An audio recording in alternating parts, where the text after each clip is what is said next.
Vivi. Gimana nih, Kamilka udah semangat belum? Udah dong. Coba tunjukin ke adik-adik. Haleluya. Kalau Kak Vivi udah semangat belum? Udah dong pastinya. Coba tunjukin. Haleluya. Udah, kita udah semangat nih. Jadi mulai ibadah aja kali ya. Ayo. Hai kids. Wow, siapa yang hari ini excited buat memuji nama Tuhan? Aku. Oke, yang excited kita sama-sama lipat tangannya yuk, tutup matanya. Tuhan Yesus, hari ini kami semangat banget buat memuji, memuliakan nama Tuhan Yesus. Tuhan sertain setiap kami ya. Hanya di dalam nama Tuhan Yesus yang siap memuji nama Tuhan, sama-sama katakan amin. Oke, adik-adik kalian tahu nggak kalau Tuhan Yesus itu sayang banget sama kita semua, sama kakak dan sama adik-adik semua. Nah hari ini kakak mau ajak kalian buktiin rasa sayang kalian sama Tuhan Yesus, oke? Oke. Coba yang sayang sama Tuhan Yesus mana suaranya? Oke, kita loncat sama-sama ya. Buktiin ya. When I look Up, up, up. I know He's real when I look down, down, down. I believe what I found when I look in God's word and I search for Him. He rewards me, 'cause He loves me. Good job. Kita ulang lagu ini dari awal ya. Sama-sama bilang God made me. God made me, He made everything. God loves me, He can do anything. Kita lari ke If sana. I run over here, If I run over there, God is everywhere. 'Cause He loves me. Loncat sama-sama. when I look up, up, up, I know He's real when I look down, down, down. I believe what I found when I look in God's word and I search for Him. He rewards me, 'cause He loves me. Adik-adik sama-sama kita buktiin lebih lagi ya. Semangatin kalau kita sayang sama Tuhan Yesus, oke? yes, okay. Kita ulang lagu ini dari awal. Siap ya? God made me, He made everything. God loves me, He can do anything. If I Run over here, Lari if sana. I run over there, God is everywhere, 'cause He loves me. Loncat ya. when I look up, up, up, Pintar. I know He's real When I look down, down, down, I believe what I found. When I look in God's word and I search for Him, He rewards me, 'cause He loves. Sekarang adik-adik sendiri ya. when I look up, up, Good up, job. I know He's real Sekarang ke bawah, when bawah. I look down, down, down. I believe what I found when I look in God's Pintar. word and I search for Him. He Angkat tangannya. rewards me, 'cause He Sekarang lebih loves semangat ya. me. When I look up, up, up, I know He's real when I look down, down, down. I believe what I found when I look in God's word and I search for Him. He rewards me. 'Cause He loves me, 'cause He loves me, 'cause He loves me. Sekali lagi, 'cause He loves me.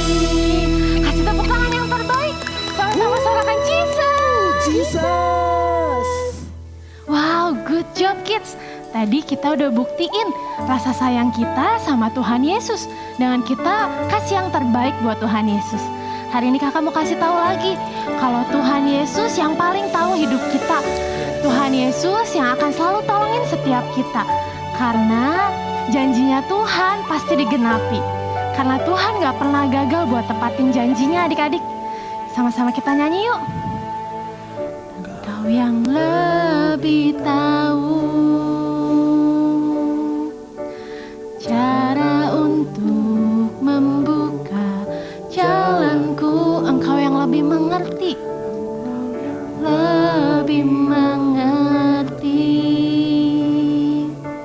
cara untuk menolong hidupku. Sama-sama kan bilang, ku percaya Kau Tuhan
acara buat setiap kami. Hanya dalam namamu, haleluya, amin. Shalom kids. Sebelum mulai firman Tuhan hari ini, kakak mau tanya, siapa di sini yang pernah nanam pohon? Atau bunga? Atau padi? Ada nggak? Atau yang gampang deh, pernah nanam toge? Susah nggak sih tanam toge? Dalam sehari langsung tumbuh nggak togenya? Enggak ya. Untuk tanam toge yang kecil itu, kita harus mulai dari biji kacang hijau. Terus harus dirawat, disiram, dikasih sinar matahari. Wah, ternyata repot ya. Terkadang toge kecil itu mati sebelum bertumbuh. Kids, hari ini kita mau dengar perumpamaan yang Tuhan Yesus ceritain. Apa ya artinya? Yuk kita belajar sama-sama.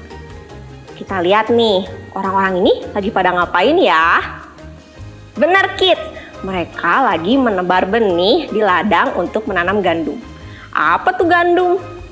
Gandum itu sejenis padi-padian juga, sama seperti beras yang biasa kita makan jadi nasi. Gandum ini juga kaya karbohidrat. Mereka menanam dengan sungguh-sungguh. Mereka pilih-pilih biji yang baik, biji yang kurang baik dibuang, supaya tidak merusak hasil panennya nanti. Di tengah malam, tiba-tiba datang seseorang yang jahat yang mau merusak hasil panen gandum tersebut. Orang itu menebarkan bibit ilalang. Ilalang itu apa ya?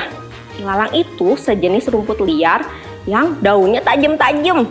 Kalau nanti tumbuh bersamaan dengan gandum, ilalang bisa merusak gandum dan panen bisa gagal. Wah, jahat ya orang ini kids. Waktu pun berlalu, para petani gandum merawat ladang mereka dengan baik. Mereka menyirami dan memberikan pupuk di ladang gandum. Akhirnya gandum pun mulai tumbuh besar. Tapi ada yang aneh. Kok banyak ilalang yang tumbuh bersama dengan gandum? Jadi banyak gandum yang gagal panen nih. Wah, gawat. Gandum itu nggak bisa tumbuh karena terhimpit oleh ilalang. Para petani kaget. Kok bisa ya ada ilalang? Padahal kan waktu mereka tanam, mereka udah pilih-pilih bijinya. Hanya biji yang bagus. Biji yang jelek aja dibuang. Masa bisa kecampur sama benih ilalang ya? Salah seorang petani datang melaporkan kejadian aneh itu sama pemilik ladang gandum. Pemilik ladang gandum ikut kaget. Loh, kok bisa ya? Waktu diingat-ingat, pemilik ladang gandum bilang, wah, kayaknya ini ada orang jahat yang gak suka sama saya deh. Orang itu mau menggagalkan panen di ladang saya. Wah, kacau nih kids. Para petani akhirnya bilang sama pemilik ladang. Mereka menyarankan, gimana kalau ilalangnya kita pilihin? Terus kita cabut mulai dari sekarang aja. Mumpung gandumnya belum bisa dipanen. Pemilik ladang bilang, jangan. Kalau dicabut sekarang, nanti pasti ada gandum yang ikut kecabut. Dan bisa makin rugi kita. Wah, bener juga. Gimana dong ya? Pemilik ladang bilang, ya udah gini aja. Kita biarkan aja gandum dan ilalang tumbuh bersama. Kita tetap siramin, kasih pupuk seperti biasa. Sampai nanti waktunya panen, baru kita pilihin gandumnya.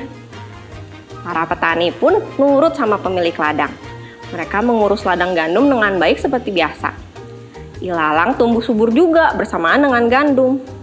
Sampai akhirnya waktu panen pun tiba. Pemilik ladang bilang, ayo sekarang waktunya dipilihin. Ilalang, gandum yang rusak, dan gandum yang bagus dipisah-pisahin. Gandum yang baik dipisahkan dan dikumpulkan dan dimasukkan ke dalam lumbung pemilik gandum. Sementara gandum yang rusak dan ilalang disatukan untuk dibakar. Nah, kids, Tuhan Yesus ingin semua manusia mengenal kebenaran, yaitu firman Tuhan. Seperti pemilik ladang, Tuhan Yesus menaburkan benih gandum yang baik, yaitu firman Tuhan. Nah, kalau ladang itu apa? Ladang atau tanah itu menggambarkan hati kita. Tapi datang nih musuh yang jahat yang mau mengganggu ladang kita, yaitu iblis. Iblis juga ikut-ikutan menaburkan benih, tapi berupa benih yang tidak baik ke dalam tanah atau ladang tadi. Iblis tidak mau kita ada dalam kerajaan Allah. Karena itu dia berusaha menabur benih ilalang untuk membujuk kita agar kita jatuh dalam dosa. Apa sih contohnya benih ilalang?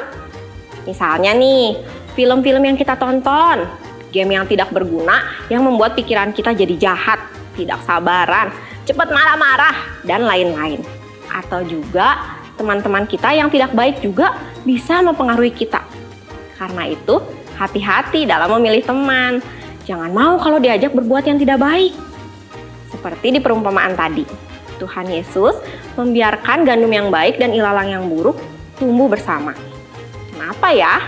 Ternyata untuk memberikan kesempatan bagi gandum yang terhimpit ilalang supaya bisa tumbuh lebih kuat dan mengalahkan ilalang. Sama seperti kita, kalau kita sudah berbuat dosa, sudah jauh dari Tuhan, kita tergoda oleh iblis, Tuhan kasih kita kesempatan buat bertobat. Dengan cara berdoa, terus mengakui dosa kita. Dan berubah, change. Terus bangkit jadi pemenang. Kalahin tipu muslihat iblis. Kita kembali ke jalan yang benar sesuai firman Tuhan. Saat kita masih punya kesempatan untuk bertobat, yuk manfaatin dengan baik. Kita punya God's favor atau perkenanan Tuhan. Tuhan Yesus udah memberikan kehidupan yang kekal buat kita semua. Tapi kalau kita berbuat dosa terus, mahkota kehidupan itu bisa hilang. Tapi Tuhan Yesus itu sayang banget sama kita. Kita dikasih kesempatan kedua buat minta ampun atas dosa kita. Pada saatnya nanti Tuhan Yesus datang kembali, kita semua yang sudah menjadi benih gandum yang baik dan kuat melawan ilalang akan dipisahkan dari ilalang. Kita akan masuk surga. Yeay! Kalau ilalang gimana ya mereka? Mereka bakal dimasukin ke neraka. Ih, serem. Siapa yang mau masuk surga? Kita semua mau dong. Yuk adik-adik yang sudah mendengarkan firman Tuhan hari ini, kita sama-sama berdoa. Everybody close your eyes, hold your hands. Tuhan Yesus yang baik, terima kasih buat hari ini. Kalau kami sudah mendengarkan firman Tuhan, biar firman Tuhan hari ini juga boleh tumbuh di dalam hati setiap kami. Terima kasih ya Tuhan Yesus, di dalam nama Tuhan Yesus Kristus kami sudah berdoa mengucap syukur.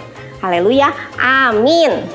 Shalom Kids! Ayat hafalan hari ini diambil dari 2 Timotius 2 ayat 25. Mungkin Tuhan memberikan kesempatan kepada mereka untuk bertobat dan memimpin mereka sehingga mereka mengenal kebenaran. Kita ulang sekali lagi ya, sama-sama ya.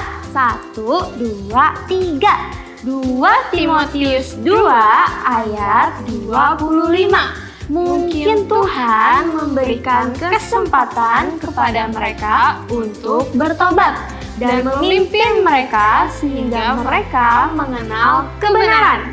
God bless you! Shalom Parents, Alkitab memiliki banyak contoh orang yang mencurahkan isi hatinya di hadapan Tuhan, baik pria maupun wanita. Misalnya Daud mencurahkan keluh kesahnya kepada Tuhan tertulis di dalam kitab Mazmur. Ia menceritakan semua masalahnya kepada Tuhan. Petrus menangis dengan sedihnya ketika ia menyadari bahwa ia telah mengkhianati Tuhan Yesus. Hana mengungkapkan kecemasan dan kekesalannya yang luar biasa karena diintimidasi di dalam rumahnya dan tidak memiliki anak. Seperti yang kita ketahui, Tuhan menanggapi semuanya dan memulihkannya setelah itu. Namun kita cenderung mengikuti cara berpikir yang tidak tepat mengenai mengakui, bahkan menghalangi kita untuk mengakui kesedihan masa kecil kita kepada Tuhan. Cara berpikir yang kurang tepat tersebut diantaranya adalah yang pertama, berbicara atau menangis tidak mengubah apapun. Fakta kebenarannya, berbicara dengan orang mungkin tidak mengubah banyak hal. Tetapi mengakui kehendak Tuhan yang ingin memulihkan kita karena Dia adalah Tuhan yang mampu menghidupkan kembali roh kita adalah pilihan yang benar. Seperti yang tertulis di dalam 2 Korintus 1 ayat 3-4. Terpujilah Allah, Bapa Tuhan kita Yesus Kristus, Bapa yang penuh belas kasihan dan Allah sumber segala penghiburan, yang menghibur kami dalam segala penderitaan kami sehingga kami sanggup menghibur mereka yang berada di dalam bermacam-macam penderitaan dengan penghiburan yang kami terima sendiri dalam Allah. Poin yang kedua adalah berbicara tentang masa kecil berarti saya tidak menghormati orang tua. Kebenarannya adalah Tuhan sudah tahu apa yang orang tua kita lakukan atau yang tidak dilakukan untuk kita. Itu tidak akan mengejutkan Tuhan. Pengakuan kita adalah tentang apa yang kita rasakan sebenarnya. Apakah orang lain sengaja menyakiti kita atau tidak. Ini bukan tentang menghakimi, mengutuki, atau tidak menghormati orang tua, melainkan tindakan untuk menyembuhkan luka emosi karena kita mengakui apa yang kita rasakan pada saat itu. Poin yang keempat, saya telah mengubur masa lalu, saya tidak pernah ingin kembali ke masa itu. Kebenarannya adalah Tuhan itu abadi. Roh Kudus melihat kesedihan kita seolah baru terjadi kemarin. Tuhan tidak melihat waktu secara linier seperti manusia biasanya melihat waktu. Luka masa kecil kita yang belum terselesaikan sama nyata dan hidup hari ini seperti tahun-tahun atau dekade yang lalu. Dan hal ini akan menghambat diri kita untuk bertumbuh pada saat kita tidak mau membereskannya. Dan yang kelima, saya bersumpah tidak akan pernah memaafkan mereka. Mengaku berarti saya perlu memaafkan. Kebenarannya adalah menyimpan kepahitan dan ketidakmauan tidak akan membuat kita menjadi benar. Bahkan itu sebaliknya, yaitu kita meremehkan pengampunan Tuhan yang telah diberikan kepada kita dengan cuma-cuma. Bahkan sebelum kita tahu bagaimana kita meminta kepada Tuhan. Pada saat kita mengakui dan meninggalkan keluhan kepahitan hati kita menjadi pribadi yang dimerdekakan. Mungkin alasan paling mendasar mengapa kita menolak untuk mengakui keluhan kita di hadapan Tuhan adalah karena kita tidak percaya Tuhan cukup peduli untuk membantu kita. Misalnya, kita mungkin marah kepada Tuhan dan berpikir Dia pasti marah kepada kita juga. Atau mungkin kita juga merasa tidak layak atas perhatian Tuhan yang tanpa sadar menyalahkan Dia atas setiap penderitaan yang kita alami. Atau kita merasa bersalah atas semua dosa-dosa yang kita lakukan. Dan kita berpikir Tuhan telah menyerah kepada setiap kita. Atau mungkin kita juga ada rasa benci kepada Tuhan seperti kita membenci orang tua kita. Parents tidak peduli bagaimana perasaan kita, tidak berubah bahwa Tuhan setia kepada kita. Bahkan ketika kita tidak setia kepadanya. Puji Tuhan karena Dia selalu menanggapi tangisan anak-anaknya yang minta tolong ketika kita mencari Dia dengan sepenuh hati. Tuhan berjanji bahwa Dia akan memulihkan batin kita sepenuhnya dengan kasih-Nya. Terimalah kasih Tuhan, Tuhan Yesus memberkati.